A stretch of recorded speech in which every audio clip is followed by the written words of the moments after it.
Hello అండి, అందరైతే ఎలా ఉన్నారు? ఈరోజైతే ఒకే ఒక కప్పు అటుకులతోటైతే నేను మసాలా పూరి అయితే చేసిన. ఇంకా చూడండి, చూస్తుంటేనే చాలా బాగా అనిపిస్తుంది కదా, ఎప్పుడెప్పుడు తినాలా అన్నట్లయితే అనిపిస్తుంది కదా. నాకైతే అట్లనే అనిపిస్తుందండి. మరి ఇంకెందుకు ఆలస్యం, వెంటనే మీరు ఈ వీడియో చూసి తప్పకుండా ట్రై చేయండి. మరి ఈ మసాలా పూరి ఏ విధంగా చేసిన అనేది వీడియో అయితే ఇక్కడ స్కిప్ చేయకుండా అయితే చూడండి. ముందుగా నా వీడియోకి అయితే ఒక లైక్ ఇవ్వండి, అదేవిధంగా నా ఛానల్ను సబ్స్క్రైబ్ చేసుకోండి, ఓకేనా? అదేవిధంగా మీకు కనుక నచ్చినట్లయితే మీ ఫ్రెండ్స్ అండ్ ఫ్యామిలీ మెంబర్స్కి అయితే తప్పకుండా షేర్ చేయండి, ఓకేనా? మరి వీడియో అయితే చూసేయండి, ఎక్కడ స్కిప్ చేయకుండా. ఫస్ట్ అయితే నేను ఇక్కడ ఒక కప్పు అటుకులు అయితే తీసుకున్నా. అవి లావు అటుకులైనా సరే, దొడ్డు అటుకులైనా సరే, ఏవైనా పర్లేదండి. ఇక్కడైతే నేను మీడియం సైజులో ఉన్న అటుకులు అయితే తీసుకున్నా. చూడండి, ఒక కప్పు అయితే తీసుకున్నా. నేను ఇక్కడ ఒక కప్పుతోటి అయితే చూపిస్తున్నా. మీకు కావాలంటే 2 కప్పులు కూడా తీసుకోవచ్చు. నేను తక్కువ క్వాంటిటీలో అయితే చేస్తున్నా అండి. ఇంకా తర్వాత ఈ కప్పు అటుకులు అయితే ఒక గిన్నెలో అయితే పోసుకోవాలి. తర్వాత ఈ అటుకులను అయితే వాటర్ పోసుకొని ఒకసారి శుభ్రంగా అయితే కడుక్కోవాలి.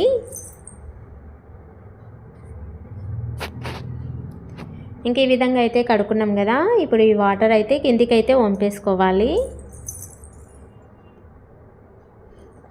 తర్వాత ఇప్పుడు మళ్ళీ సగం చెంబు నీళ్లు పోసుకున్న తర్వాత ఇంకా మూత పెట్టుకొని ఒక 10-15 నిమిషాలు అయితే నానబెట్టుకోవాలి. ఇంక ఇప్పుడు 10-15 నిమిషాల తర్వాత అయితే అటుకులు అయితే మంచిగా అయితే నానినాయి కదా, చూడండి.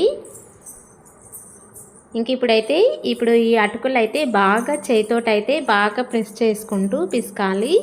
చేతితోటన్నా తీసుకోవచ్చు, లేదంటే పప్పు గుత్తి ఉంటుంది కదా, దాంతోటైనా ఇట్లా ఈ విధంగా అయితే మెత్తగా అయితే చేసుకోవచ్చు.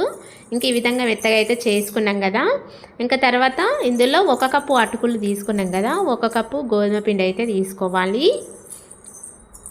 ఇంకా తీసుకున్న తర్వాత ఇప్పుడు ఇందులో 1 స్పూను ఉప్పు వేసుకోవాలి.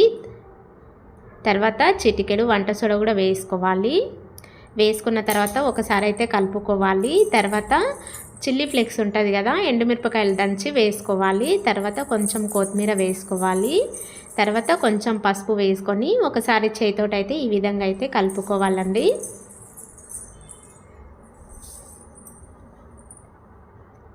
తర్వాత ఇక్కడ నేను జీలకర్ర వేయడం మర్చిపోయాను. ఇప్పుడైతే జీలకర్ర అయితే వేసుకుంటున్నా. వేసుకున్న తర్వాత ఒకసారి అయితే ఈ విధంగా అయితే కలుపుకోవాలి. తర్వాత కొద్దిగా వాటర్ పోసుకొని ఇంక ఈ విధంగా చపాతీ పిండిలాగా అయితే కలుపుకోవాలి. తర్వాత ఇప్పుడైతే కలుపుకున్నాం కదా, ఇప్పుడు దీన్ని అయితే ఒక 10-15 నిమిషాలు అయితే మూత పెట్టి పక్కనైతే ఉంచుకోవాలి. ఇంకా 10-15 నిమిషాల తర్వాత చూసి ఇంకా పిండి అయితే మంచిగా అయితే నానిందండి. ఇంకా ఇప్పుడు ఈ పిండిని అయితే చపాతీ పీట ఉంటుంది కదా, ఆ పీట మీదకి అయితే తీసుకొని ఒకసారి అయితే ఈ విధంగా పిండి మొత్తం అయితే కలుపుకోవాలి. ఇంక ఈ విధంగా గట్టిగా ప్రెస్ చేసుకుంటూ మంచిగా అయితే కలుపుకోవాలి. ఇంకా ఈ విధంగా కలుపుకున్న తర్వాత ఇప్పుడైతే మనం పూరికి సరిపడినంత పిండి ఎంతైతే తీసుకుంటామో అంతైతే చిన్న చిన్న బాల్స్ లాగా అయితే చేసి గిన్నెలు అయితే పెట్టుకోవాలి. ఇంకా నేనైతే అన్ని బాల్స్ ఇంకా ఈ విధంగా అయితే రెడీ చేసి అయితే పెట్టుకున్నా. ఇట్లా వేసుకోవడం వల్ల మనకు పూరీలు అనేది ఈజీగా తొందర చేసుకోవడానికి అయితే ఉంటుంది. ఇంకా ఈ విధంగా ఒక్కొక్క బాల్ తీసుకొని పొడి పిండిలో ఇంకా ఈ విధంగా అనుకుంటూ పూరీ అయితే చేసుకోవాలి. మరీ అంత పల్సా కాకుండా మరీ అంత మందంగా కాకుండా మీడియం సైజులో ఉండేటట్లయితే చూసుకోవాలి. ఇంకా చూసింటే ఈ విధంగా అయితే ఉండాలి. ఇప్పుడు పొడి పిండిని అంతా దులుపుకొని ఒక ప్లేట్లకు అయితే తీసేసుకోవాలి. నేనైతే ఫస్ట్ ఒక 3-4 అయితే చేసుకున్నా. ఇంకా ఈ విధంగా అయితే పూరీలలాగా అయితే ఒత్తుకున్నా. మీరు నూనె పెట్టి కూడా చేసుకోవచ్చు, కానీ నేనైతే ఇక్కడ నూనె అయితే స్కిప్ చేస్తున్నా, పొడి పిండి పెట్టి చేస్తున్నా అండి. మరి ఆయిల్ ఎక్కువ ఉంటే కూడా అంత బాగుండదు అనేసి నేనైతే ఇంకా పొడి పిండి పెట్టి చేసుకుంటున్నా.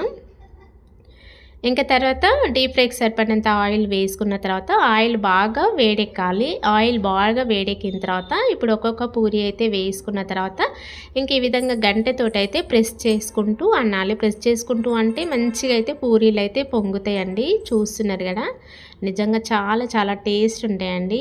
ఈ అటుకులతోటి మసాలా పూరి చాలా బాగుంటుంది. మీరు చేయనట్లయితే ఒకసారి ఈ వీడియో చూసి తప్పకుండా ట్రై చేయండి. ఇంకా చూసిండ్రా ఈ విధంగా ప్రెస్ చేస్తే ఎంత బాగా పొంగుతున్నాయి కదా, చూస్తున్నారు కదా వీడియోలో. నిజంగా చాలా చాలా బాగుంటాయండి.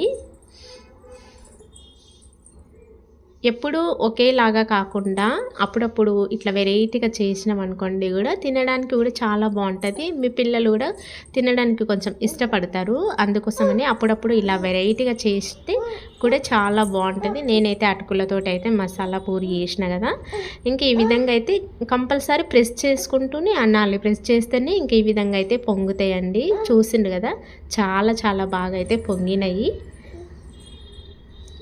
తర్వాత రెండో వైపు కూడా అయితే మంచిగా అయితే కాల్చుకోవాలి. ఫ్రెండ్స్, నాదైతే ఒక చిన్న రిక్వెస్ట్ అండి. ప్లీజ్ ఈ రెసిపీ కనుక మీకు నచ్చినట్లయితే ప్లీజ్ ఒక్క లైక్ ఇవ్వరా, అదేవిధంగా నా ఛానల్ను సబ్స్క్రైబ్ చేసుకోండి. ఓకేనా? ఇంకా అన్ని ఈ విధంగా అయితే కాల్చుకున్నా. ఇంకా చూసిండ్రు కదా ఫ్రెండ్స్, నేనైతే అటుకులతోటి మసాలా పూరి ఏ విధంగా వేయాలనేది వీడియో అయితే ఇక్కడ స్కిప్ చేయకుండా అయితే చూసిండ్రు కదా. ఇంకా చూడండి, చూస్తుంటేనే ఎప్పుడెప్పుడు తినాలా అన్నట్లయితే అనిపిస్తుంది కదా. నేనైతే ఇక్కడ చింపి కూడా అయితే చూపిస్తున్నా. చూడండి మసాలా ఎంత బాగా కనిపిస్తుంది కదా. నిజంగా టేస్ట్ అయితే నెక్స్ట్ లెవెల్లో అయితే ఉంటుందండి. నేను చెప్పక్కర్లేదు, మీరు తప్పకుండా ట్రై చేయండి. మీరు ట్రై చేసినట్లయితే మీకు టేస్ట్ ఎలా ఉంది అనేది నాకు ఒక కామెంట్ ద్వారా అయితే తెలపండి. ఓకేనండి, అటుకుల మసాలా పూరి రెసిపీ నచ్చినట్లయితే ప్లీజ్ ఒక లైక్ ఇవ్వండి, అదేవిధంగా సబ్స్క్రైబ్ చేసుకోండి, పక్కన ఉన్న బెల్ ఐకాన్ని క్లిక్ చేయండి. ఓకేనా? బాయ్ బాయ్, నెక్స్ట్ వీడియోలో కలుసుకుందాం. నచ్చితే తప్పకుండా షేర్ చేయండి. ఓకేనా?